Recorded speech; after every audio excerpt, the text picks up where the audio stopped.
Howdy kawaii fluffies. So I've noticed a lot of people on my channel don't understand how I'm so depressed, or aka why I'm so depressed. In my life video, I didn't really tell too much about everything, like my depression and stuff. I just talked about simple little details, just the things that the things I thought mattered the most, which was probably not the best choice. That was a mistake. Which was probably not the best choice, but so I'll talk about how my depression started.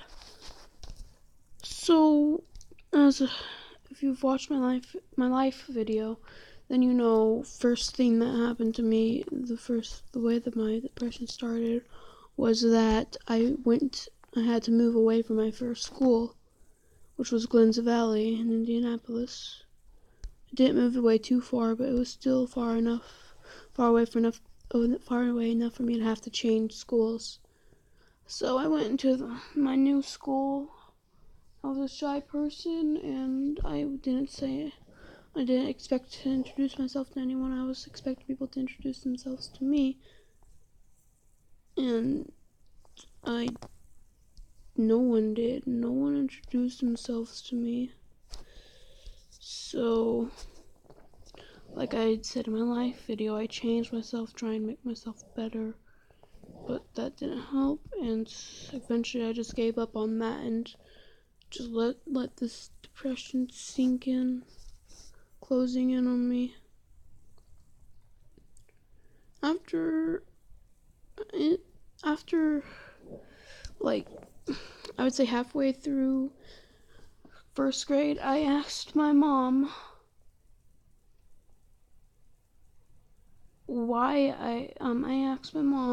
about my past a little bit, and before I was born, what happened when the things I couldn't remember, like when I was 1, 2, that stuff.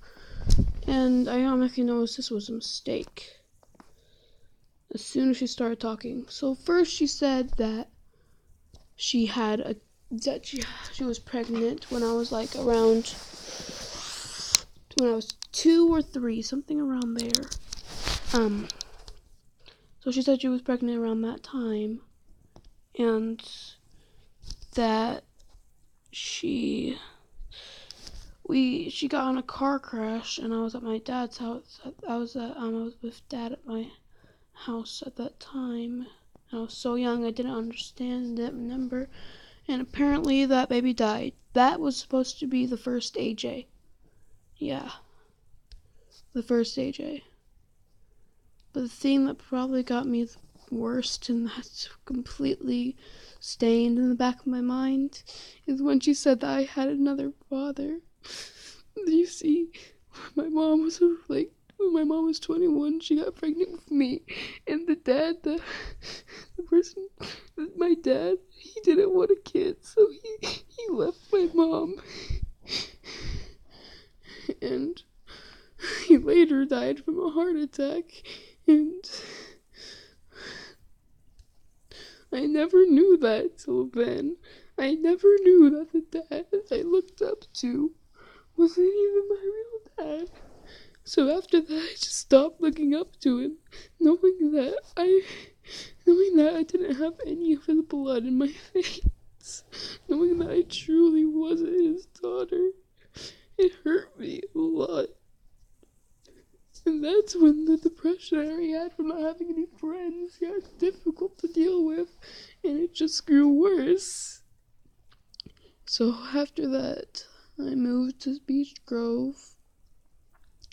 I thought I could have friends, and I knew I was never going to be able to get over the fact that whenever I looked at my dad, I just saw someone who I wasn't even related to by blood.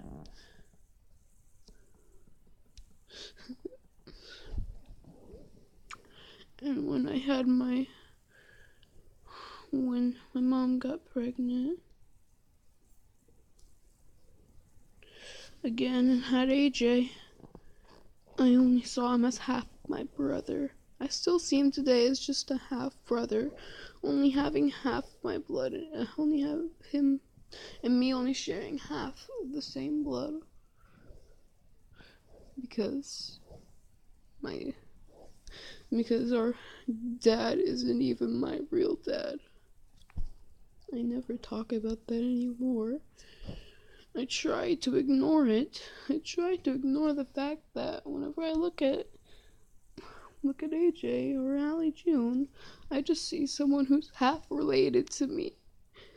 But it's difficult to cope with. And after AJ, my mom got pregnant again. That baby sadly died before we could even know what gender it was. And that just brought down my depression more.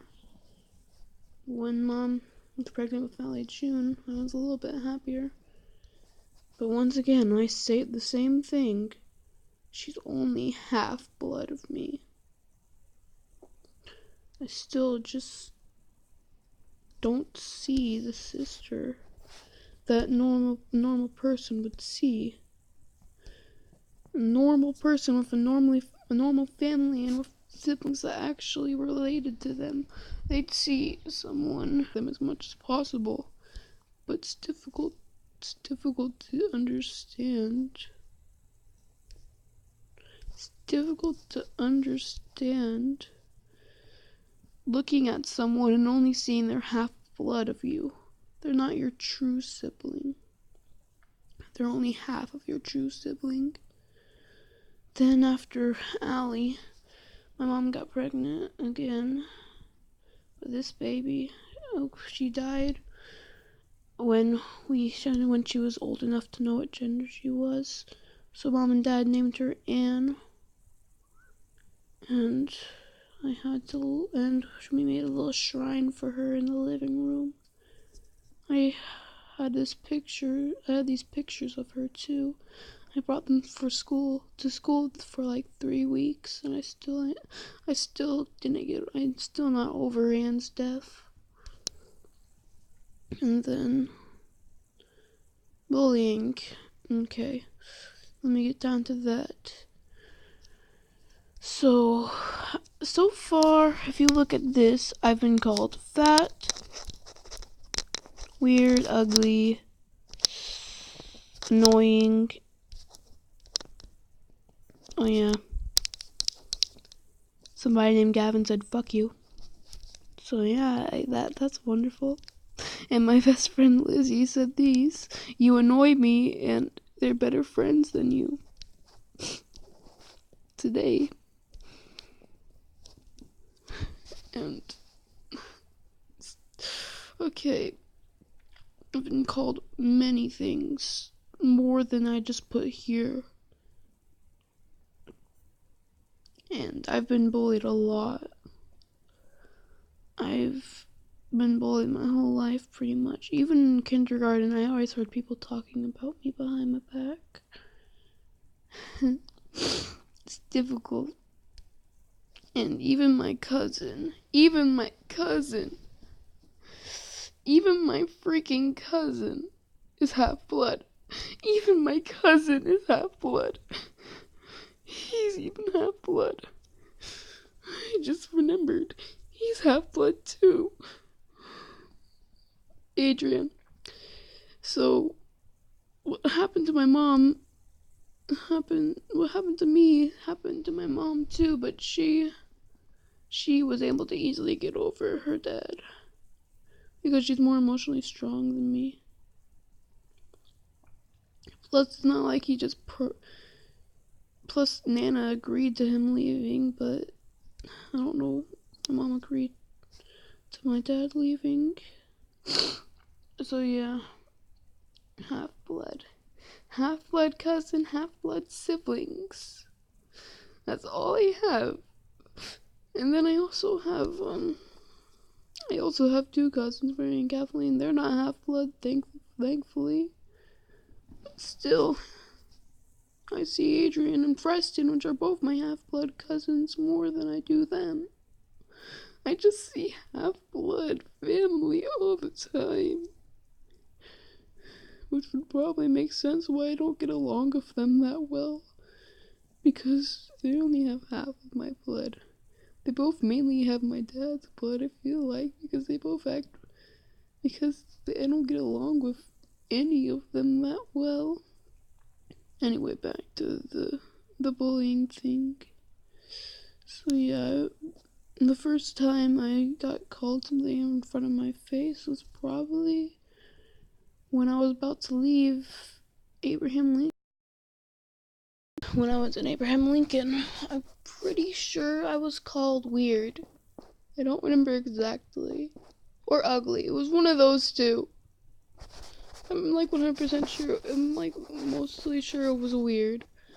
That hurt me a lot since I was only freaking 5. Well, actually, I was 6 at the time. Yeah, 6. Because I was in first grade, about to leave. So I went to freaking Beach Grove and went to Hornet Park. And it's not like I wasn't called anything like there either. Now that I think about it, so much family members have half-blood people. But what am I even saying?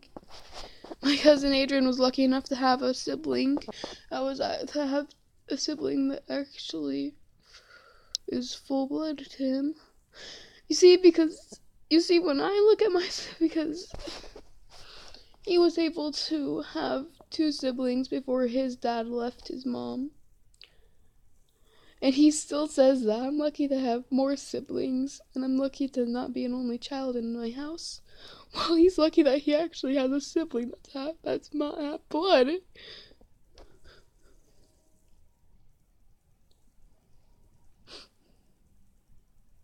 Both me and my mom have 2 half-blood siblings. My mom has 2 half-blood sisters. I have 1 half-blood brother, 1 half-blood sister. But she's lucky enough to have 2 full-blood brothers. So I classify everyone in my family luckier than me. Everyone in general luckier than me. Even though Adrian said he has bad luck, I have worse bad luck. It's difficult to cope with all this. Most people say blood doesn't matter, but it doesn't matter to me either. It's just hard knowing that I never even got to know my dad. I never got to know what he was like. Maybe if he would have stayed with my mom, I wouldn't be as depressed. Maybe they could have made better choices, and maybe together we would have been happier, and I would have actually had siblings that were full blood. Have siblings that made me happier than they do now. Have siblings I actually get along with. I've seen families that have siblings that are just so close to each other. But then I'm not close to my family or siblings at all. The complete opposite. You know, I'm about to reach my 15-minute limit, so I guess good boy, kawaii fluffies.